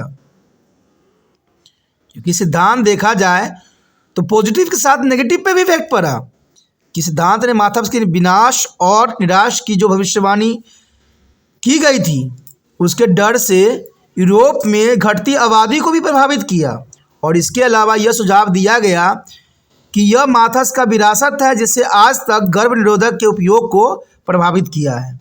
देखा जाए तो भारत में जनसंख्या इन कारणों से भी बढ़ती है। अगर मान लीजिए कोई माँ बच्चों को जन्म देना नहीं चाहती है और उनके पास ऑलरेडी 2 बच्चे हैं, अगर वो बच्चे को वो नष्ट करना चाहते हैं तो इसके लिए भी उनको जो है सर दर्द बन जाता है। इसके लिए कोई मेडिसिन में आपको दवाई उपलब्ध नहीं होगा, जहाँ भी जाइए सब कहेंगे हॉस्पिटल जाइए, जिनके कारण से वो परेशान हो जाते हैं और मजबूरन इन चीज़ कारणों से उनको अगले बच्चों को जन्म देना ही पड़ जाता है। तो कहते हैं भारत में भी 2 तरह की रवैया है। कहते हैं जिनके परिवार सुनिश्चित हो चुका है, ज़रूरत है कि वो नसबंदी ही को अपनाएं। कहते हैं और भी तो मेथड होती है, उन सबको अपनाएं। लेकिन इन चीज़ों के लिए आपको जो है बाज़ार में जाके मेडिकल शॉप पे जाने से सरदर्दी उठती है, और वहाँ पर जाइए तो उनकी लीलाएं कुछ और होती हैं। तो भारत में इन चीज़ों की उपलब्धता नहीं है। अगर आप गलत तरीक़ा से लेना चाहोगे तो वो बहुत आसानी से मिल जाता है, लेकिन अगर आप पॉजिटिव तौर से कुछ लेना चाहते हो, घर में तो गोलियाँ हैं, तो वो आपको उपलब्ध नहीं होती है। तो ये कारण भी कहीं ना कहीं है जो भारत की जनसंख्या को बढ़ाने में मददगार साबित हुआ है। अब हर बात के लिए कोई व्यक्ति हॉस्पिटल पे चक्कर तो नहीं काट सकता है, और हॉस्पिटल में आपको पता ही है कि भारत में इतनी आबादी है कि अगर आपको कोई ऑपरेशन के लिए जा रहे हो तो उसका डेट आपको 2 महीने के बाद मिलती है, और उस डेट पे भी डॉक्टर गायब होता है। तो हमारे देश में अस्पतालों की ये हालात है, और भारत सरकार ये कहती है हम तो बहुत ही अच्छा कर दिए हैं। सिर्फ कागजी बातों से दुनिया नहीं चलती है, हकीकत पे उतर के देखिए तब एहसास होगा। जहाँ पर आपका हाथ पड़ जाता है वो व्यक्ति तो ऑटोमेटिक जो है अरबपति बन जाता है, लेकिन जिस व्यक्ति पर आपका हाथ नहीं पड़ता है उसकी क्या दशा होती है, कभी आपने सोचा है? तो ये बात यहाँ काफ़ी महत्व रखता है। देखा जाए तो ये काफ़ी महत्वपूर्ण बात है। मान लीजिए सरकार ने आयुष्मान कार्ड बना दिया है, तो अगर आप कोई भी प्राइवेट हॉस्पिटल में चले जाओगे तो पता क्या कहते हो, ये आयुष्मान कार्ड के हैं, फ्री वाले बंदे हैं, इनका इलाज करेंगे, बाद में कोई प्रॉब्लम नहीं है।